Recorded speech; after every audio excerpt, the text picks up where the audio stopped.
রাজধানীর বিভিন্ন স্থানে আজও বিক্ষোভে নেমেছে অটোরিকশা চালকরা। সকালে মোহাম্মদপুর ও বসিলা এলাকার সড়কে মিছিল নিয়ে সড়ক অবরোধ করে চালকরা। পরে সেই সড়কে যান চলাচল বন্ধ করে দেয় বিক্ষোভকারীরা।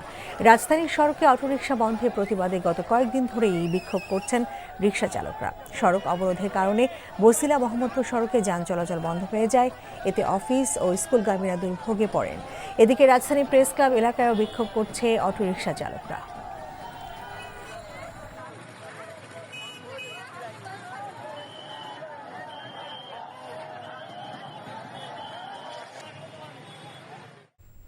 দর্শক, যেমনটি বলছিলাম, অটোরিকশা চালকদের বিক্ষোভের খবর জানতে রাজধানীর মোহাম্মদপুর এলাকা থেকে যুক্ত হচ্ছেন আমাদের senior correspondent Apel Shahriar. Apel, auto rickshaw চালকদের অবরোধের কি খবর আছে এই মুহূর্তে আপনার কাছে, আমাদেরকে জানাবেন।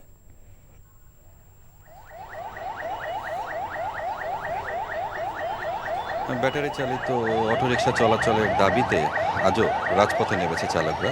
সকাল 10টার দিকে আমি এখন যে জায়গাটি অবস্থান করছি মোহাম্মদপুরের 3 রাস্তার মোড়, সেখানে তারা আসে এবং এসে এই যে বিক্ষোভ করছেন এবং সড়কটি অবরোধ করে রাখা হয়েছে।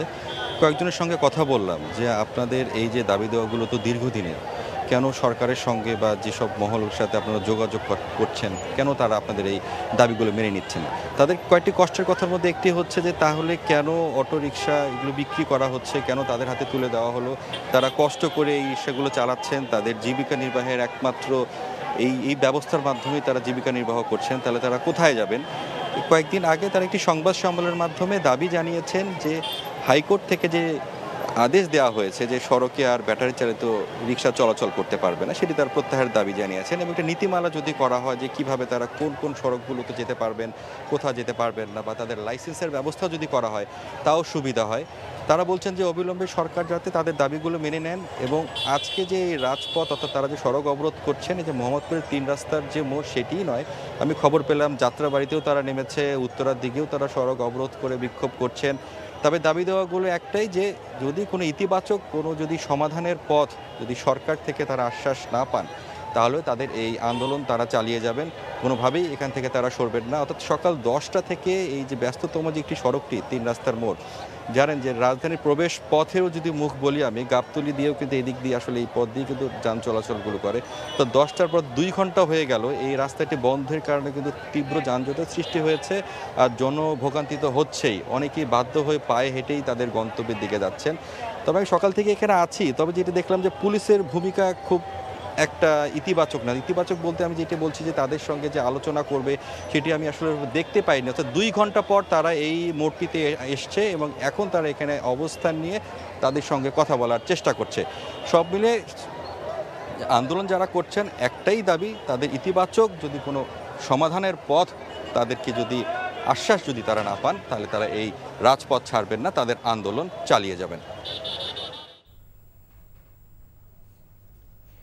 জানছিলাম অটোরিকশা চালকদের বিক্ষোভের খবর।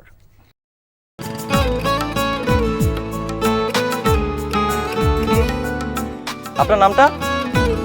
নীলা। রাহুল। ওকে, এই মেয়েটারে তোর ভাবি সবাই কেমন লাগবে?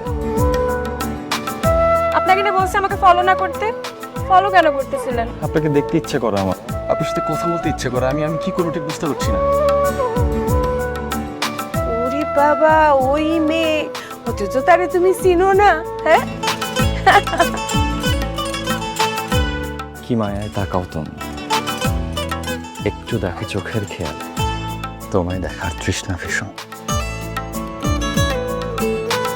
ভালোবাসায় বুঝি দেনা পাওনা থাকে?